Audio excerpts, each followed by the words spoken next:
પોરબંદર શહેરમાં શનિવારે સવારથી જ વરસાદની એન્ટ્રી થઈ છે। 2 ઇંચ વરસાદના કારણે શહેરના માર્ગો પર પાણી ફરી વળ્યા છે। ત્યારે છાયા રણ વિસ્તારમાં વરસાદી પાણીનું સ્તર વધતા સ્થાનિકોના શ્વાસ અધ્ધર થયા છે। પોરબંદરના છાયા રણ વિસ્તારના રહેવાસીઓએ થોડા દિવસ અગાઉ જ મોટી સંખ્યામાં એકત્ર થઈ મહાનગરપાલિકા ખાતે રજૂઆત કરી જણાવ્યું હતું કે છાયા ચોકીથી છાયા રોડ ઉપર રણ વિસ્તાર જ્યાં સુધી રણ આવેલ છે તેમાં મકાન આવેલા છે।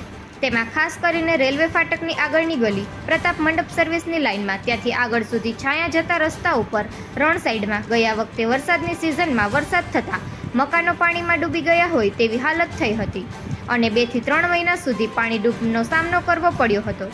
જે પરિસ્થિતિમાં ઘરની તમામ ઘરવખરી સામાન વરસાદી અને ગટરના પાણીમાં નુકસાન પામ્યા હતા। ખાસ કરીને મોંઘા ઇલેક્ટ્રિક ઉપકરણોથી માંડીને ફર્નિચર અને ઘરવખરી સહિત ચીજવસ્તુઓને મોટું નુકસાન પહોંચેલું હતું। તો આ વર્ષે આ વિસ્તારમાં મહાનગરપાલિકાના તંત્ર દ્વારા વરસાદી અને ગટરના પાણીના નિકાલ માટેનું મોટું ભૂંગળું રણમાં ગોઠવાયેલ છે અને તેમાં પણ પાણી પંપ હાઉસ દ્વારા છોડવામાં આવી રહ્યું છે। ત્યારે આ વિસ્તારના લોકોને આ ડબલ પાણીનો સામનો કરવો પડે તેવી હાલત ઊભી થઈ રહી છે। આ વિસ્તાર માટે મહાનગરપાલિકાના તંત્ર દ્વારા યોગ્ય આયોજન ગોઠવવું જરૂરી બન્યું છે। આ વિસ્તારના રહેવાસીઓ તંત્રને નિયમિત રીતે ટેક્સ ભરે છે, જેથી પાયાની સુવિધા આપવી એ મહાનગરપાલિકાની ફરજ છે।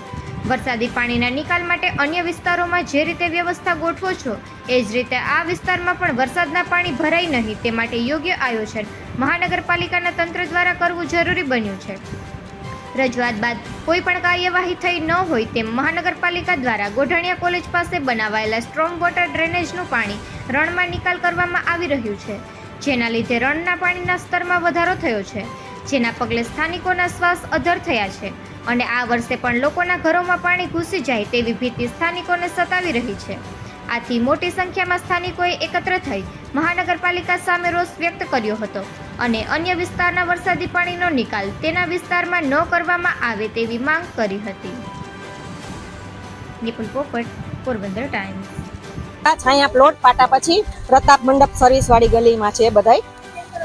અમારા 5 દિવસ પહેલા અમે જે કમિશનર સાહેબને રજૂઆત કરેલી રણના પાણી વિશે, તો એનું કોઈ નિરાકરણ અમને હજી મળ્યું નથી। 5 દિવસથી અમારે સતત પાણીમાં વધારો થયો છે, ઘટાડો 1 ઇંચનો પણ નથી। ઉલટાનું ઓલા રણનું પાણીનો ધોધ અમારા રણમાં પડે છે અને પ્લોટ ચોકી વાળો રોડનું ગટરનું પાણી પણ અમારા રણમાં છોડવામાં આવે છે અને પંચાયત ચોકી પછીનું રણનું પાણી પણ અમારા જ રણમાં આવે છે। તો એનું નિરાકરણ શું, અમારું પાણી તમે કઈ જગ્યાએથી નિકાલ કરો છો એ અમને સ્પષ્ટ જણાવો, કેમ કે જે તમે પંપ મૂકેલા છે એ તો છાયા ચોકીના રણમાં મૂકેલા છે, તો એનું અમારું પાણી ત્યાં તો જાતું જ નથી, કેમ કે આ રણ અમારું નીચું છે ને એ રણ ઊંચું છે, તો એનું પાણી તો સામું આમાં આવે છે। તો તમે અમારા પાણીનો નિકાલ કઈ જગ્યાએથી કરો છો એ અમને સ્પષ્ટ જણાવો। ગયા વખતે બધાના ઘરમાં 2-2, 3-3 ફૂટ જેટલા પાણી હતા, 1-1.5 લાખની બધાને નુકસાની ગઈ છે। કોઈનાથી થાય ન થાય તોય ભાડા રાખીને રહેવું પડ્યું છે મકાનના। તો આ વખતે પણ એવું જ લાગે છે કે સાંજ સુધીમાં તો પાણી બહાર નીકળી જશે, કેમ કે આ લોકોનો કોઈ તંત્ર 1-1.5 લાખની નુકસાની સામે સર્વે કરીને દરેક ઘર પ્રત્યે 5-5 હજારની પોતાની ફરજ પૂરી કરે છે, એમાંથી 10 ઘરને આવે છે, 2 ને તો આવતાય નથી ગલી દીઠ।